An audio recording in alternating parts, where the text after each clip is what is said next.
কিন্তু ড্রাইভার সামনে যেটা বসছে ওইটা চূড়ান্ত রকমের মদখোর এবং ডাকাতের বাচ্চা। বলেন তো এই গাড়ি মদিনায় যাবে না দিল্লি যাবে?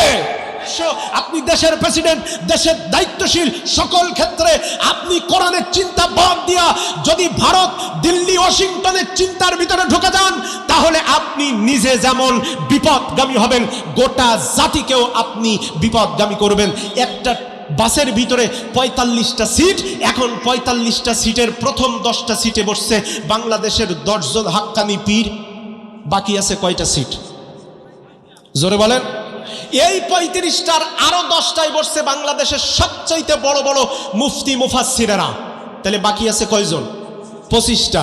এই 25টার ভিতরে বলছে বড় বড় বক্তারা, এর ভিতরে বড় বড় মাদ্রাসার মুহতামিম, এভাবে করে ৪৫ জন মাদ্রাসার মুহতামিম, মুফাসসিরে কোরআন, বাংলাদেশের বড় বড় পীর সাহেবরা পুরা গাড়ির ৪৫টা সিট দখল করে বসে আছে। সমস্ত জায়গায় পুরা ৪৫টা সিটে কেউ আছে পীর সাহেব, কেউ আছে মুফতি সাহেব, কেউ আছে মুফাসসির, কেউ আছেন হাজি, কেউ আছেন গাজী। এভাবে সব লোকগুলা ভালো না খারাপ? আরো জোরে বলেন। কিন্তু ড্রাইভার সামনে যেটা বসছে ওইটা চূড়ান্ত রকমের মদখোর এবং ডাকাতের বাচ্চা। বলেন তো এই গাড়ি মদিনায় যাবে না দিল্লি যাবে? বলে আমরা ব্যক্তিগত জীবনে আমরা কোনো ক্ষেত্রে গোলামির শিকার হব না। আমরা নিজেরাই শান্তি দানকারী, সমাজে আমরা বিরাট মাতব্বর, এইটা কেউ দাবি করতাম না। আমরাই শান্তি দেব, আমাদের কাছে এই আছে তাই আছে। প্রিয় হাজরিন, বলেন তো কোরআন যাদের কাছে থাকবে না তারা দুনিয়ার মানুষকে শান্তি দিতে পারবে? আরো জোরে বলেন, পারবে? এইটুকু কথা অন্তত কোরআনের মাহফিলে যদি বলতে না পারি, তাহলে এই মাহফিল আয়োজন করার কোনো দরকার, আরো জোরে বলেন, দরকার নাই। কারণ বিগত 54 বছর বাংলাদেশের স্বাধীনতার পর থেকে আজকে অর্ধ শতাব্দী পার হয়ে গেছে। বাংলার জমিনে টুডে, আজকে হোক কালকে হোক অতীত দিনে যারাই ক্ষমতায় এসেছে, এই বাংলাদেশকে শান্তির দেশ হিসেবে বাংলার জনগণকে শান্তি দেওয়ার জন্য চূড়ান্ত ওয়াদাবদ্ধ হওয়া সত্ত্বেও একবারের জন্য শান্তি দিতে পারে নাই। বরং যতদিন গেছে মসজিদের জুতা তত বেশি চুরি হয়েছে। এর আগে মসজিদের জুতা চুরি হইতো, বিগত 17 বছরে মসজিদের দান বাক্সের টাকা চুরি হয়েছে। মসজিদের নামে সরকারের বাজেটকৃত টাকা চুরি করে কানাডা এবং বাহিরের দেশগুলোতে যারা বিল্ডিং তৈরি করেছে, বেগমপাড়া বানাইছে, আবার নতুন করে এই রকম কোন চোর চোট্টা বাংলার জমিনের মসনদে বসুক, নীলফামারীর জনগণ তা কোনোদিন চাইতে পারে না। سلككم في سقر قالوا لم نك من المصلين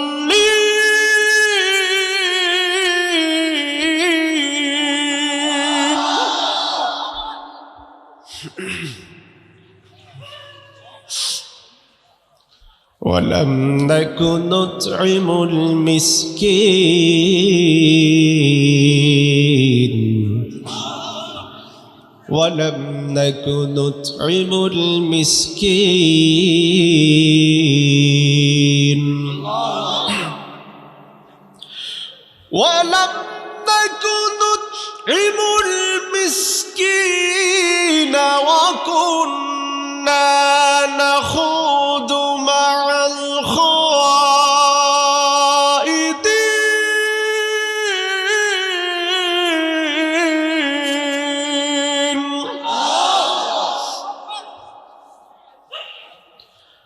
وكنا نكذب بيوم الدين وكنا نكذب بيوم الدين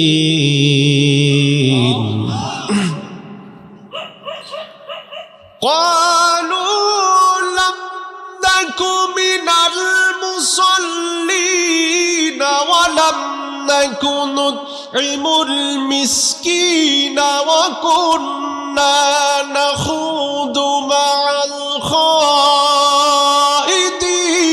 وكنا نكذب بيوم الدين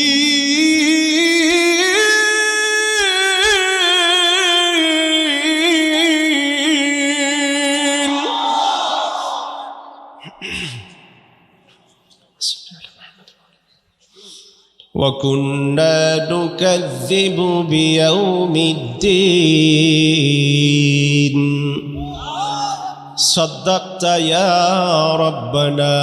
وقال تعالى في شان حبيبه إن الله وملائكته يصلون على النبي يا أيها الذين آمنوا صلوا عليه وسلموا تسليما. اللهم মনটা যদি হইতো পুবল হাওয়া, হইতো কোনো শুভ্র কবুতর, মেঘের ডানাই পাঠিয়ে দিতাম, মেঘের ডানাই পাঠিয়ে দিতাম মদিনার পথে, যেথায় আমার প্রিয় রসুল ঘুমায় নিরন্তর, যেথায় আমার প্রিয় রসুল ঘুমায় নিরন্তর। আল্লাহুম্মা আজ জাহাজ গাড়ি হাওয়ায় চলে, আজ জাহাজ গাড়ি হাওয়ায় চলে, কলেরই বিধান,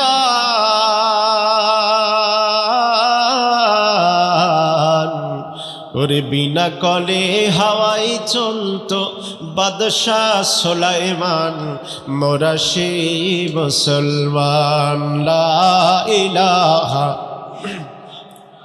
সকলে একযোগে একসাথে পড়েন তো আলহামদুলিল্লাহ। দরুদ পড়ছি মানবতার মহান মুক্তির দিশারির প্রতি, আখেরাতের কাণ্ডারি, যিনি এই পৃথিবীতে লাঞ্ছিত, বঞ্চিত, নির্যাতিত, নিষ্পেষিত, নিগৃহীত, অসহায় জনতার অবিসংবাদিত নেতা হিসেবে আল্লাহ রাব্বুল আলামিন যাকে মক্কা মুকাররমায় প্রেরণ করেছিলেন, আমরা সেই নবী দোজাহানের প্রতি দরুদ পেশ করছি। সকলে পড়ছি সাল্লাল্লাহু আলাইহি ওয়াসাল্লাম। আমি প্রথমে একটা প্রশ্ন আপনাদের কাছে করতে চাই। এই পৃথিবীতে অনেক অনুষ্ঠান হয়, অনেক গান বাজনা হয়, আলোচনা হয়, সভা হয়, সিম্পোজিয়াম হয়। কোনো জায়গায় গেলে আধা ঘন্টা 1 ঘন্টা সেখানে বসে থাকলে আপনার গুনাহ মাফ হবে, এরকম কোনো নিশ্চয়তা দুনিয়ার কোনো ব্যক্তি দিতে পারে? কোনো জায়গায় আছে? এই যে সকাল থেকে সন্ধ্যা পর্যন্ত, আজকে মনে হয় ঢাকা স্টেডিয়ামে বাংলাদেশ এবং নেপালের একটা ফুটবল ম্যাচ অনুষ্ঠিত হয়েছে। ওখানে 1 ঘন্টা যাবত, 2 ঘন্টা যাবত বাংলাদেশের তরুণ তরুণীরা এক জায়গায় হয়ে নাচছে, লাফাইছে, কুদাইছে, কত কিছু করছে। বলেন তো, ওই গোল বলে চিল্লানোর পরে সারাদিন চিল্লাইতে চিল্লাইতে গলা ভাঙ্গা রক্ত বাইর হইলেও একটা নেকি কারো আমল নামায় আল্লাহ দেবেন? জোরে বলেন দেবেন? কিন্তু এই মাহফিল এমন একটা প্রোগ্রাম, কোরআনের আলোচনা যদি হয় তাহলে এখানে আসলে আমাদের লাভ হবে। সেই লাভটা আমরা সরাসরি রাসূল করিম সাল্লাল্লাহু আলাইহি ওয়াসাল্লামের জবান থেকে একটি সহিহ হাদিসের মাধ্যমে জেনে নেই। আল্লাহর নবী বলেছেন, আমার ভাইরা, কোনো এলাকায় কোনো কওমের ভিতরে যখন মানুষ একত্রিত হয়, ইয়াতলুনা কিতাব আল্লাহ, আর কোরআন থেকে তেলাওয়াত করে, এবং ওয়ায়াতাদারাসুনা বাইনাহুম, কোরআন থেকে তেলাওয়াতকৃত আয়াতের উপরে তারা দার্স করে, আলোচনা করে, একজন আরেকজনকে নসিহা করে, ইল্লা নাজালাত আলাইহিমুস সাকিনা ইল্লা হাফাতহুমুল মালাইকা, আল্লাহর পক্ষ থেকে একদল ফেরেশতা নেমে আসে। ওই ফেরেশতারা কোরআনের আলোচনায়, কোরআনের শ্রোতারা বসে থাকে যতক্ষণ, কোরআনের শ্রোতাদের জন্য আল্লাহর কাছে দোয়া করতে থাকে ততক্ষণ। একটু জোরে বলেন, ইল্লা নাজালাত আলাইহিমুস সাকিনা।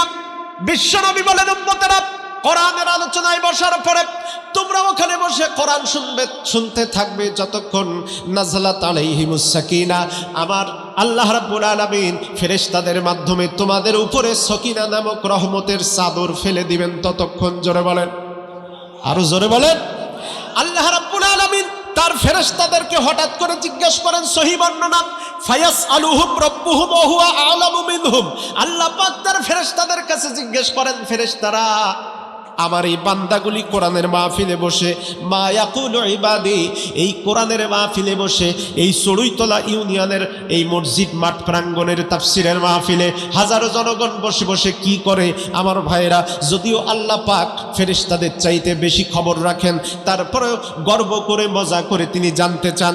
আল্লাহ রাব্বুল আলামিনের প্রশ্নের জবাবে ফেরেশতারা ডাক দিয়ে বলে, রব্বুল আলামিন, আপনার এই বান্দাগুলি যারা ঘন্টার পর ঘন্টা মাগরিবের নামাজের পর থেকে শুরু করে আলোচকদের আলোচনা বয়ান শোনে, ওই কোরআনের প্যান্ডেলে বসে ওরা কয়েকটা কাজ করে। এক নাম্বার কাজ করে ইউসাব্বিহুনাক, ওরা মাঝে মধ্যে কোরআনের আলোচনার মাঝখানে তোমার তাসবিহ আদায় করে। সুবহানাল্লাহ, আরো জোরে বলেন সুবহানাল্লাহ। ওয়া ইউকাব্বিরুনাক, আর কোরআনের আলোচনা শুনতে শুনতে যখন ঈমান জাগানিয়া কথা এবং আলোচনা হয়, ওই কোরআনের মধ্যে মুজাহিদরা ওয়া ইউকাব্বিরুনাক তোমার পবিত্র নামের স্লোগান দেয়, আল্লাহু আকবার। এরপরে কি করে আল্লাহ রাব্বুল আলামিন প্রশ্ন করলে ফেরেশতারা বলেন ওয়াহমাদুনাক, আর মাঝে মধ্যে তোমার প্রশংসা গীত গুণকীর্তন করে। আল্লাহ রাব্বুল আলামিন এবার ডাক দিয়ে বলেন, ফেরেশতারা, আমার এই কোরআন পাগল তৌহিদি জনতা, ওরা যারা এই মাঠের ভিতরে বসে আলোচনা শোনে রে, ওরা কি হাল রাউনি ফায়াকুলু, আল্লাহ পাক জিজ্ঞেস করেন হাল রাউনি, ওরা কি আমাকে কোনোদিন দেখেছে নাকি? ওরা কি জীবনে তাদের চোখ দিয়ে আমি আল্লাহকে কোনোদিন দেখেছে? ফেরেশতারা ডাক দিয়ে বলে, রব্বুল আলামিন, ওরা তোমাকে কোনোদিন দেখে নাই, তোমার জান্নাত জাহান্নাম আর শাজিম কিছুই দেখে নাই। আল্লাহ পাক ডাক দিয়ে বলেন, ফায়াশহিদুকুম ইয়া আইয়ুহাল মালাইকা ফায়াশহিদুকুম, ও আমার ফেরেশতারা তোমরা সবাই সাক্ষী থাকো, এখনো পর্যন্ত আমাকে দুই নজর ভরে দেখে নাই, আমাকে কোনোদিন দেখতে পেল না। ওরা এই কোরআনের মাহফিলে বসে আছে, এই কোরআনের মাহফিলে আসার কারণে আমি তোমাদেরকে সাক্ষী রেখে বললাম, কোরআনের আলোচনা শুনবার কারণে কদ গফারাত লাহুম, আমি আল্লাহ রাব্বুল আলামিন এই মাহফিল শেষ করে বাড়িতে যাওয়ার আগে আমি আল্লাহ পাক তার ক্ষমা করে দিলাম। আরো জোরে বলেন সুবহানাল্লাহ। কদ গফারাত লাহুম, কদ শব্দটা মাজির পূর্বে আসার কারণে পরবর্তী শব্দের অর্থটা অনেক দ্রুত করে দেয়, যার কারণে কদ গফারাত লাহুম এ শব্দের অর্থ হয়েছে ক্ষমা শুধু করবেন না, বরং অবশ্যই ক্ষমা করে দিবেন। আমার সম্মানিত হাজিরিন, রাসূল আরেক জায়গায় বলেছেন, মান সালাকা তরিকান ইয়ালতামিস ফীহি ইলমা সাহালাল্লাহু লাহু বিহি তরিকান ইলাল জান্নাহ। জোরে বলেন আল্লাহু আকবার। আল্লাহ তাআলা ডাক দিয়ে বলেন, নবীজি ডাক দিয়ে বলেন, আমার উম্মত কোন মুসলমান ব্যক্তি যদি বাড়ি থেকে বের হয় কোরআনের আলোচনা শুনবার জন্য, লোকটা হাঁটতে হাঁটতে ওই কোরআনের মাহফিলের কাছাকাছি চলে যায় যত, আল্লাহর নবী বলেছেন সাহালাল্লাহু লাহু বিহি তরিকান ইলাল জান্নাহ, লোকটা ওই মাহফিলের প্যান্ডেলের কাছাকাছি চলে যায় যত, আল্লাহ রাব্বুল আলামিন জান্নাতের রাস্তা সহজ করে তার কাছাকাছি করে দিয়ে দেন তত। আরো জোরে, আরো জোরে। সম্মানিত হাজিরিন, সুতরাং এই কোরআনের মাহফিলে আসার কারণে আমাদের অবশ্যই লাভ হবে। এবার আল্লাহ রাব্বুল আলামিন পবিত্র কোরআনুল কারীমের ভিতরে বলেছেন, ওয়া ইযা কুরিয়াল কুরআন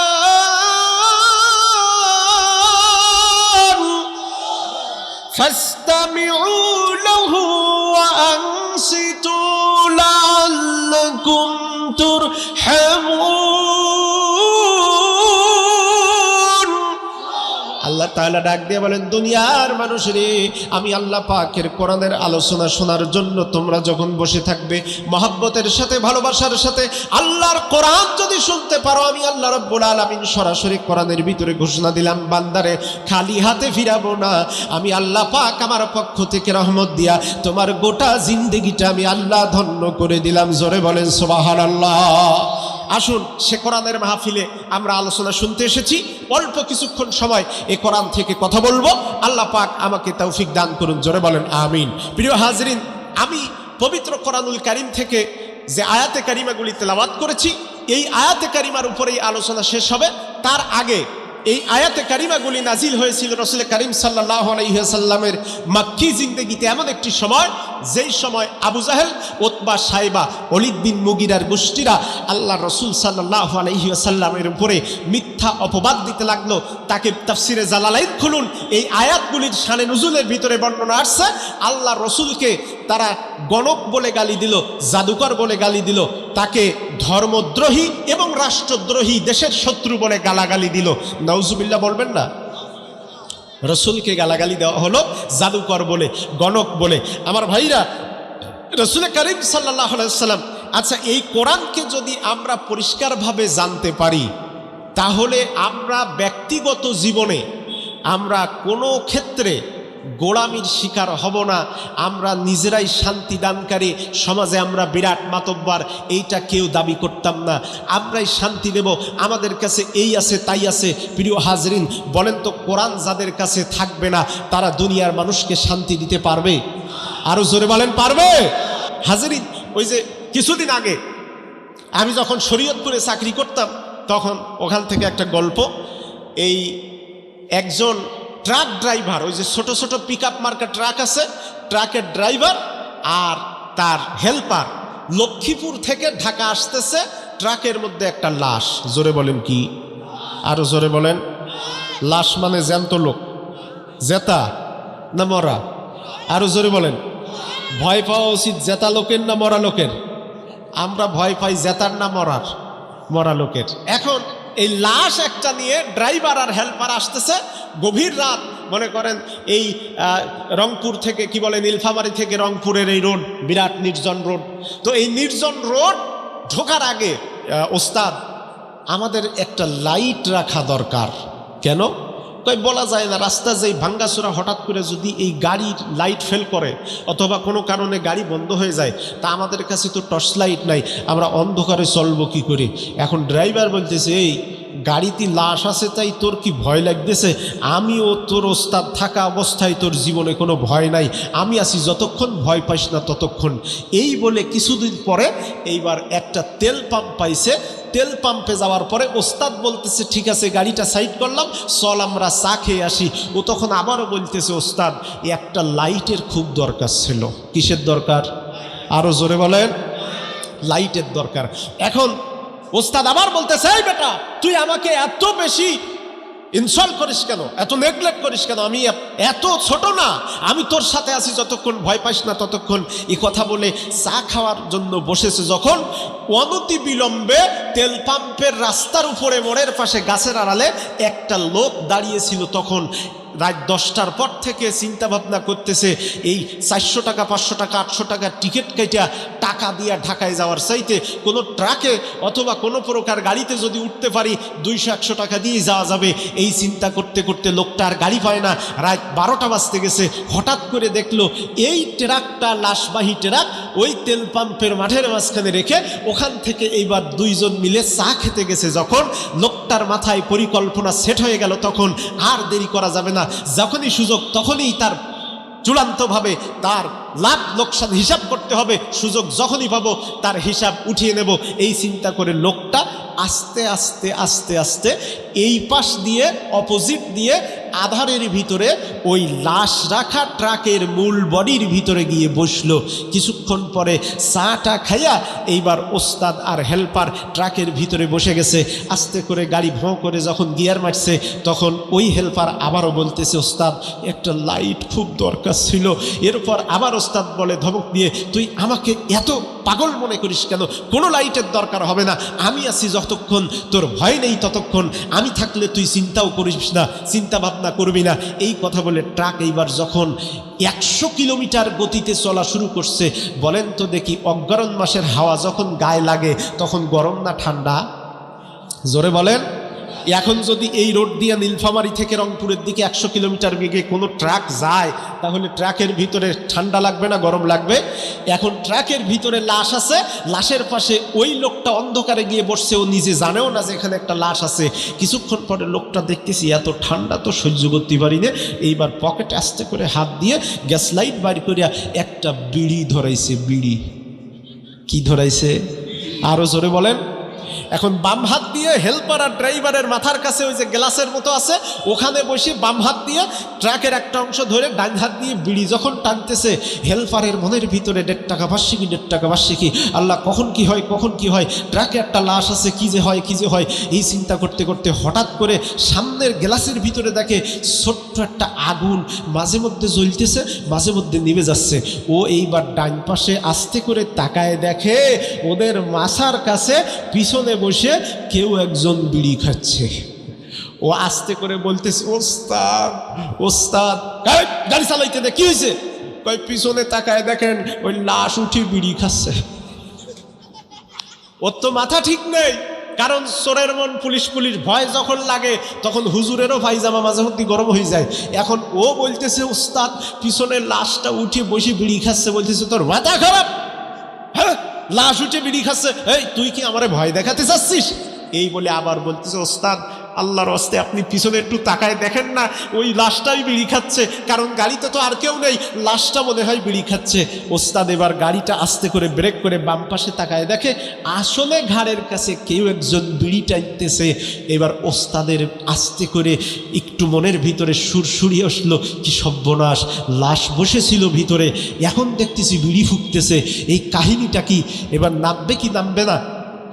হেল্পার আবার বলতেছে ওস্তাদ বারবার বলেছিলাম আপনার হাতে অথবা আমার হাতে এক্সট্রা একটা লাইটের দরকার ছিল, এখন ট্রাকের ভিতরে বিড়িটা কে খাচ্ছে এটা দেখতে পাবো কেমন করে? এইবার এই কথা শুনে ওস্তাদ আরো আগুন হয়ে গেল, তুই আমারে ভয় দেখাস? দরজা খুলে এইবার আস্তে করে নেমেছে আসল ঘটনা দেখার জন্য। কিন্তু ঘটনা দেখবে কিভাবে, হাতে তো লাইট নেই। এইবার আস্তে করে যেই ট্রাক থেকে নেমেছে ওই বিড়িখোর তখন ঠান্ডায় জমে গিয়ে, ও তো আর জানে না এখানে একটা লাশ আছে, ও ডাইন পাশে গিয়ে ড্রাইভারের কানের কাছে মুখ নিয়ে বলছে যে বেটা গাড়ি থামালি কেন? যেই বলেছে গাড়ি থামালি কেন, সাথে সাথে ওস্তাদ মারিছে দৌড়। ওস্তাদ যখন ঝেড়ে দৌড় মারিছে তখন হেল্পার কি বসে থাকবে? হেল্পার ওর পিছনে দৌড় মারছে। এখন এ বেটা বিড়ি আর সিগারেট বাদ দিয়ে মনে মনে চিন্তা করতেছে হেল্পার আর ড্রাইভার গাড়ি রাস্তার মাঝখানে রেখে দৌড়ায় কেন? নিশ্চয় কোনো অ্যাক্সিডেন্ট করে মার্ডার করে ফেলেছে, সুতরাং আমার আর দাঁড়ানোর দরকার কি? ও মারছে তাদের পিছনে দৌড়। আমার ভাইরা এইবার কিছু দূর যাওয়ার পরে দুইজন ওই ওস্তাদ আর ড্রাইভার পিছনে তাকায় দেখে সেই গাড়ির থেকে লোকটা লাশটা আবার দড়ি মারতেছে। ওস্তাদ আজকে আর রক্ষা নেই, লাশ আমাকে পিছনে পিছনে দড়ি মারতেছে।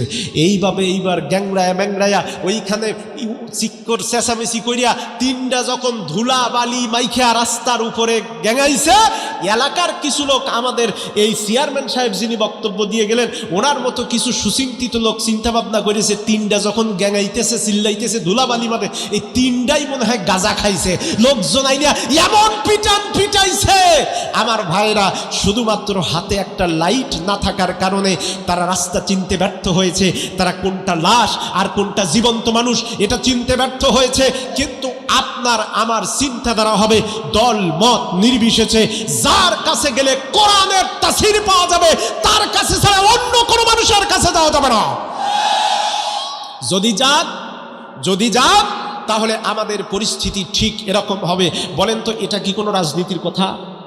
রাগ করতেছেন আপনারা? এটা কি কোনো রাজনীতির কথা? এইটুকু কথা অন্তত কোরআনের মাহফিলে যদি বলতে না পারি তাহলে এই মাহফিল আয়োজন করার কোনো দরকার, আরো জোরে বলেন, দরকার নাই। কারণ বিগত 54 বছর বাংলাদেশের স্বাধীনতার পর থেকে আজকে অর্ধ শতাব্দী পার হয়ে গেছে। বাংলার জমিনে টুডে, আজকে হোক কালকে হোক অতীত দিনে যারাই ক্ষমতায় এসেছে এই বাংলাদেশকে শান্তির দেশ হিসেবে বাংলার জনগণকে শান্তি দেওয়ার জন্য চূড়ান্ত ওয়াদাবদ্ধ হওয়া সত্ত্বেও একবারের জন্য শান্তি দিতে পারে নাই, বরং যতদিন গেছে মসজিদের জুতা তত বেশি চুরি হয়েছে। এর আগে মসজিদের জুতা চুরি হইতো, বিগত 17 বছরে মসজিদের দান বাক্সের টাকা চুরি হয়েছে, মসজিদের নামে সরকারের বাজেটকৃত টাকা চুরি করে কানাডা এবং বাহিরের দেশগুলোতে যারা বিল্ডিং তৈরি করেছে, বেগমপাড়া বানাইছে, আবার নতুন করে এইরকম কোন চোর চোট্টা বাংলার জমিনের মসনদে বসুক, নীলফামারীর জনগণ তা কোনোদিন চাইতে পারে না। সুতরাং যদি আপনার টার্গেট অনুযায়ী ব্যক্তি ভালো হয়, যেদিকে খুশি সেদিকে দিন, আপত্তি নাই।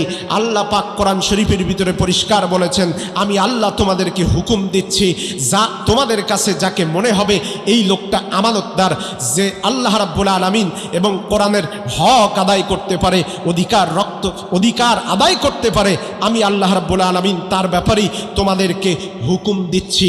সুতরাং কোনো চিন্তা আছে? ভয় আছে? আসুন এবার কোরআনের মূল আলোচনায় আমি চলে যাব। আমি যেই আয়াতে কারিমাগুলি তেলাওয়াত করেছি শোনেন, রাগ করবেন না। গল্প গুজব করে সময় কাটানোটা আসলে আমাদের খাসিয়াত না। পরিস্থিতি মেনটেন করে কিছু কিছু বিষয় ব্যালেন্স করার জন্য কিছু কিছু কথা বলতে হয়। আল্লাহ রসুল বলেছেন, আল কোরআনু শাফিউম মুশাফফা ওয়া মা হিল্লুম মুসাদ্দাক মান জাআলাহু আমাবাহু কাদামাহু ইলাল জান্নাহ।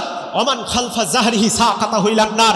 আল্লাহ রাসূল বলেছেন আল কোরআন কিয়ামতের দিন মানুষকে শাফায়াত করবে।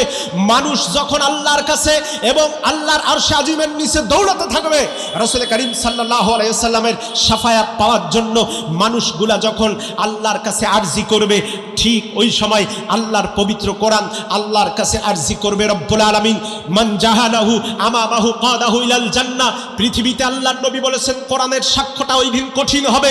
কোরআন যাকে ধরবে তাকে কেউ ছুটাইতে পারবে না। এরপরে মান জাহালাহু আমামাহু কাদাহু ইলাল জান্নাহ। নবীজি বলেছেন দুনিয়াতে যে ব্যক্তি আল্লাহর কোরআনকেই সকল কাজে মানদণ্ড মানবে, আপনি পিতা হিসেবে আপনি মানদণ্ড কোরআনকে মানবেন, আপনি ভাই আপনার অধীনস্থ ছোট ভাই বোনদের ব্যাপারে কোরআনকে মানদণ্ড মানবেন, আপনি ইমাম, আপনি শিক্ষক, আপনি চেয়ারম্যান, আপনি ইউনিয়ন পরিষদের ইউপি সদস্য, আপনি দেশের প্রেসিডেন্ট, দেশের দায়িত্বশীল, সকল ক্ষেত্রে আপনি কোরআনের চিন্তা বাদ দিয়া যদি ভারত, দিল্লি, ওয়াশিংটনের চিন্তার ভিতরে ঢুকে যান, তাহলে আপনি নিজে যেমন বিপদগামী হবেন, গোটা জাতিকেও আপনি বিপদগামী করবেন। একটা বাসের ভিতরে ৪৫টা সিট, এখন ৪৫টা সিটের প্রথম 10টা সিটে বসছে বাংলাদেশের 10 জন হাক্কানি পীর, বাকি আছে কয়টা সিট?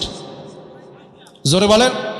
এই ৩৫টার আরো 10টায় বসছে বাংলাদেশের সবচাইতে বড় বড় মুফতি মুফাসসিরেরা, তাহলে বাকি আছে কয়জন? 25টা। এই 25টার ভিতরে বলছে বড় বড় বক্তারা, এর ভিতরে বড় বড় মাদ্রাসার মুহতামিম, এভাবে করে ৪৫ জন মাদ্রাসার মুহতামিম মুফাসসিরে কোরআন বাংলাদেশের বড় বড় পীর সাহেবরা পুরা গাড়ির ৪৫টা সিট দখল করে বসে আছে। সমস্ত জায়গায় পুরা ৪৫টা সিটে কেউ আছে পীর সাহেব, কেউ আছে মুফতি সাহেব, কেউ আছে মুফাসসির, কেউ আছেন হাজি, কেউ আছেন গাজী। এভাবে সব লোকগুলা ভালো না খারাপ? আরো জোরে বলেন। কিন্তু ড্রাইভার সামনে যেটা বসছে ওইটা চূড়ান্ত রকমের মদখোর এবং ডাকাতের বাচ্চা। বলেন তো এই গাড়ি মদিনায় যাবে না দিল্লি যাবে? আমার ভাইয়েরা, যেই গাড়ির ৪৫ জন যাত্রী, মাদ্রাসার মুহতামিম, দেশের পীর সাহেবরা থাকার পরেও শুধুমাত্র একজন ড্রাইভার না থাকার কারণে, ড্রাইভার যখন চোর আর ডাকাত হবে, মাতাল হবে, রাতের বেলা ওই হাইওয়ে রোড থুইয়া পানির ভিতরে যখন তাকাবে মনে করবে এটাই পিচ ঢালা মাঠ, এখন রাস্তা বাদ দিয়া ওই পানির ভিতরে গাড়ি নামায় দেবে। সমস্ত ড্রাইভারের যাত্রীগুলা সবাই চিল্লা পাল্লা করবে, কোনো লাভ যেমন হবে না। বাংলার জমিনে একটা কথা চূড়ান্ত রূপে, যে কোনো দল আপনি করতে পারেন, পার্টি আপনি করতে পারেন, আপনার আদর্শ যে কেউ হতে পারে, আমি আপনার স্বাধীনতার উপরে হস্তক্ষেপ করব না, আমি করতে আসিওনি। কিন্তু এটুকু চূড়ান্তভাবে আপনি বুঝে নেন, আপনি জেনে নেন, আপনার গাড়ির ভিতরে ৪৫ জন যাত্রী সবচাইতে ভালো মানের ব্যক্তিত্ব হওয়ার কারণে, ড্রাইভার চোর আর মাতাল হওয়ার কারণে গাড়ি যেমন নীলফামারী থেকে রংপুর হয়ে ঢাকা পৌঁছাবে না, বরং বারবার ব্রেক ফেল করে পানির ভিতরে চলবে। বাংলাদেশের অতীত দিনগুলো ৫৪ বছরে ঠিক এরকম ভাবে এই দেশে মাদ্রাসার অভাব নাই, মসজিদের অভাব নাই। ৩.৫ লক্ষ মসজিদ, লক্ষ লক্ষ মাদ্রাসা, হাজার হাজার মুফাসসির, লক্ষ লক্ষ ইমাম মুয়াজ্জিন, পীরে কামেল, হাক্কানি পীর, মুফাসসিরে কেরাম থাকার পরও শুধুমাত্র জাতির চালকের আসনে সঠিক লোককে বসাতে না পারার কারণে বিগত ৫৪ বছর মানুষের রাস্তাঘাটের টাকা পয়সা সার ইট খোলা বিক্রি করে এরাই দেশের টাকা নিয়ে বিদেশের মাটিতে গিয়েছে। ভারতের কথা অনুযায়ী বেগম পালা বানাইছে, আমেরিকার দাবেদারি করছে। সুতরাং আর আমরা ওই সুযোগ দেব না। যেই লোকটা ভালো হবে তার পিছনে দৌড়াবো। আপনি রাগ করলেও আমার কিচ্ছু করার হবে না। সম্মানিত হাজিরিন, বাংলাদেশে কি পরিস্থিতি সৃষ্টি হয়েছে! আমার ইমামগণের মান নিয়ে আজ মুসলমানের নেই চেতন, দিন মজুরের বেতন যাহা, দেই না তারে সেই বেতন। আরো জোরে বলেন ঠিক কিনা? সারাটা মাস নামাজ পড়ে, সম্মানী দেয় ৭,০০০। কয় হাজার? জোরে বলেন। ওরে সারাটা মাস নামাজ পড়ে, সম্মানী দেয় ৭,০০০। ভাবি না কেউ কেমন করে চলে রে তার হাট বাজার। আমার ভাইরা, ভাবি না এই অল্প টাকায় কেমনে তাহার জীবন যায়। ভাবি না তার ছেলে মেয়ে কি যে পড়ে কি যে খায়। তাদের দিকে করি না কেউ বাস্তবতার দৃষ্টিপাত। দেখি না তার বক্ষে চলা অভাব দুঃখের জলপ্রপাত। তাই আমার বক্তব্য হলো, ইমাম নিয়ে রাষ্ট্র সমাজ মুসল্লিদের চেতন হোক, সবার সাথে তাল মিলাইয়া ইমাম সাহেবদের বেতন হোক। আরো জোরে বলেন ঠিক কিনা? সবার সাথে তাল মিলাইয়া ইমাম সাহেবদের বেতন হোক। প্রিয় হাজরিন, তবে বাংলাদেশের যে হালচাল এখন দেখতেছি, কিছু কথা না বললেও নয়। প্রিয় দোস্ত বুজুর্গ, আপনারা কি রাগ করতেছেন, কষ্ট পাচ্ছেন? কিছুক্ষণ কি আলোচনা চলবে? এই বাংলাদেশের পরিস্থিতি এখন, গোয়াল ভাইয়ের কারসাজি ওই, গোয়াল ভাইয়ের কারসাজি ওই, পানি মেশায় দুধে, হাওলাত গেছে নির্বাসনে, দেশটা চলে সুদে। আর জোরে জোরে জোরে জোরে বলেন ঠিক কিনা? ওরে মিথ্যাবাদী সম্মানী আজ, মিথ্যাবাদী সম্মানী আজ, সত্য কথায় মস্ত দোষ, সাহেব বাবু বসে থাকে, কার্য চালায় দেশের ঘোষ, ব্যবিচার আজ বড়ই সহজ, কষ্টতর বিয়া, জামাই বউ তিক্ত আজ মিষ্টি পরকিয়া। আর জোরে বলেন ঠিক কিনা? ওরে খবরের কাগজ পায় না খবর, আকাশ পাতাল ঘেটে, বাধ্য হয়ে লিখছে খবর, কার ছেলে কার পেটে, বোনের জমি জোর করে খায় মায়ের পেটের ভাই, ছেলের ঘরে পীরের ছবি, বাবার জায়গা নাই। আর জোরে বলেন ঠিক কিনা? ওরে চিকিৎসক আজ পয়সার দিকে, চিকিৎসক আজ পয়সার দিকে দিচ্ছে মনোযোগ, সুস্থ দেহে মেশিন দিয়ে খুঁজছে নানান রোগ, শাশুড়ি আজ সাপের মতন নকল হলো বধূ, ওরে শাশুড়ি আজ সাপের মতন নকল হলো বধূ, মৌমাছি আজ লাগে না ভাই, মানুষে বানায় মধু। ঠিক কিনা? আরো জোরে বলেন ঠিক কিনা? ওরে নগ্নরা আজ সেলিব্রিটি, ভদ্র সমাজ চুপ, এই আমাদের কালের চিত্র, বাংলাদেশের রূপ। এই বাংলাদেশের রূপটা নিয়ে আজকের এই তেলাওয়াতকৃত আয়াতে কারিমার উপরে কথা হবে। আমার সম্মানিত হাজরিন, নবীজি যখন মক্কার জিন্দেগিতে এমন সময় আল্লাহর নবীর উপরে যখন তহমাত দেওয়া হলো, মোহাম্মদ একটা দেশদ্রোহী, মোহাম্মদ জাদুকর, মোহাম্মদ গণক, মোহাম্মদ রাষ্ট্রদ্রোহী, এভাবে করে নবীর উপরে যখন অপবাদ দেওয়া হয়, আল্লাহর নবী কষ্ট পেয়েছেন। নবীজি আমার কষ্ট পাওয়ার সাথে সাথে আল্লাহ রাব্বুল আলামিন বিশ্ব নবীজিকে ডাক দিয়ে সূরাতুল মুদ্দাসসিরটা নাজিল করে দিয়া আল্লাহ পাক ডাক দিয়ে দিলেন, কুল্লু নাফসিন বিমা কাসাবাত রহিনাতুন ইল্লা আসহাবাল ইয়ামিন।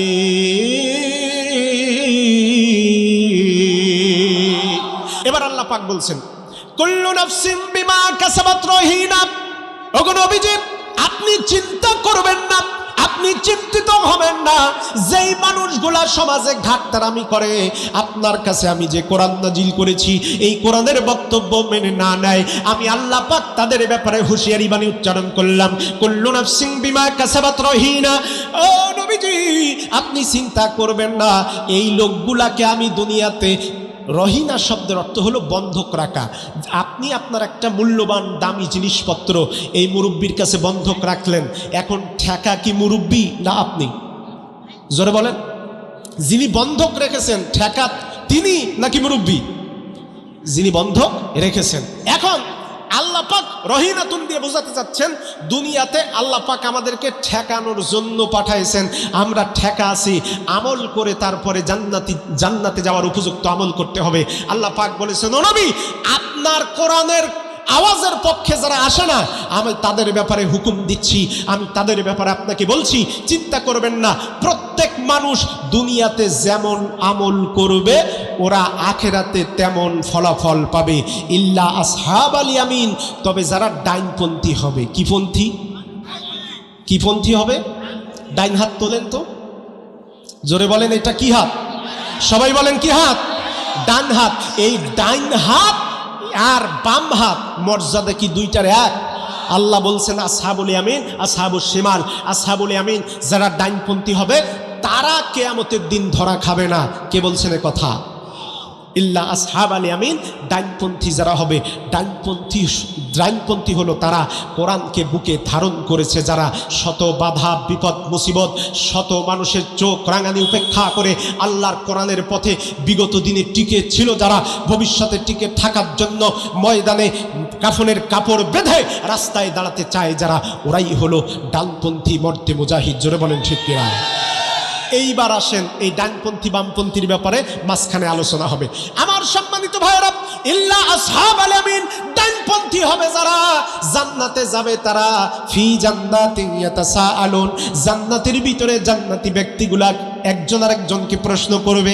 এক ভাই আরেক ভাইয়ের কাছে প্রশ্ন করবে, ভাইরে এই নীলফামারী সদর উপজেলার এই চড়াইতলা ইউনিয়ন, চড়াইখোলা ইউনিয়নের অনেক লোককে তো চিনতাম, তারা আজকে জান্নাতের মধ্যে না, তারা জাহান্নামে না কোন জায়গায় এটা বুঝতে পারতেছি না। হঠাৎ করে আল্লামা বাগাবী রহমাতুল্লাহ আলাইহি তাফসীর মালিমুত তানজিলের ভিতরে তাফসীর করতে গিয়ে লিখেছেন, জাহান্নামী ব্যক্তিরা সহ্য না করতে পেরে, মায়ের সহ্য না করতে পেরে, আযাব সহ্য না করতে পেরে, জাহান্নামী ব্যক্তিরা ওখান থেকে ডাক দিবে, ইয়া আহলুল জান্নাহ, হে জান্নাতের অধিবাসীরা আমাদের দিকে তাকাও, আমাদের দিকে লক্ষ্য করো। আমরা দুনিয়াতে চড়াইখোলা ইউনিয়নে একই সাথে তোমাদের সাথে বাজারে বসে চা খেয়েছি, একই মসজিদে একই এলাকায় সমাজ করেছি, একই এলাকায় গান বাজনা বিয়ে শাদীর অনুষ্ঠানে গিয়েছিলাম, কিন্তু আজকে আমরা জাহান্নামের ভিতরে কঠিন শাস্তির সম্মুখীন হচ্ছি। আমাদের পানির বদলে জাক্কুম দেওয়া হয়, পুষগুলি দেওয়া হয়, আমাদের খাবার খেতে দেওয়া হয় না, গরম অতি গরম অতি ঠান্ডায় আমাদেরকে আযাব দেওয়া হয়। এই কথা বলে যখন চিল্লাবে জান্নাতি ব্যক্তিরা, তখন বলবে, আল্লাহ ওই জাহান্নামে যে মালগুলো গেছে তাদের চেহারা একটু দেখতে চাই। জাহান্নামী এবং জান্নাতীদের মাঝখানে আল্লাহর হুকুমে পর্দা উঠে যাবে। জান্নাতীরা জাহান্নামীদের দিকে তাকায় বলবে, ও জাহান্নামীরা, তোমরা তো নীলফামারীর পরিচিত বড় বড় ক্ষমতাধর ব্যক্তি ছিলে, তোমরা পরিচিত মানুষ ছিলে, তোমাদের টাকার অভাব ছিল না, তোমাদের ব্যবসার অভাব ছিল না, ক্ষমতার দাপট তোমাদের বেশি ছিল। আমরা তোমাদের দাপটে ঠিক মতো কোরআনের মাহফিলগুলোতে কথা পর্যন্ত বলতে গেলে তোমরা বাধা দিয়েছো। ওরা যখন জিজ্ঞেস করবে, এত ক্ষমতা থাকার পরেও আজকে তোমরা কেন জাহান্নামের ভিতরে, মা সালাকাকুম ফি সাকার, এই সাকার নামক জাহান্নামের মধ্যে কেন আসছো, কি উদ্দেশ্যে? ওরা তখন বলবে, কালু, ওরা সবাই মিলে তখন বলবে, জান্নাতীরা আমরা 4টা কাজ দুনিয়াতে করেছিলাম, 4টা কাজ পাপ করার কারণে আমরা জাহান্নামে আসছি। জোরে বলেন কয়টা? আরো জোরে বলেন কয়টা? জোরে হলো না, সবাই মিলে তালে তালে। হাতির ছেলে, হাতির ছেলেও 4টা। আচ্ছা, এই 4টা কারণের 1 নাম্বার কারণ হলো তারা ডাক দিয়ে বলবে, ক্বালু লাম নাকু মিনাল মুসাল্লিন,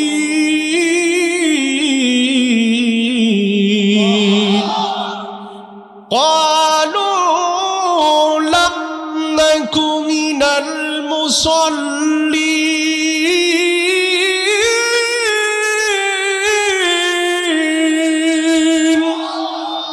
ওরা 1 নম্বরে বলবে, দুনিয়াতে আমরা নামাজ পড়ি নাই। কি পড়ি নাই? আরো জোরে বলেন, কি পড়ি নাই? নামাজ পড়ি নাই। তাহলে এই দুনিয়াতে আপনি নিজে নামাজ পড়েন, সারা রাত তাহাজ্জুদটা পড়িয়া সকালবেলা গিয়া চোরেরে ভোটটা দিয়ে আসলেন, বলেন তো দেখি আপনার তাহাজ্জুদের 4 পয়সা মূল্য আছে? আরো জোরে বলেন, আছে?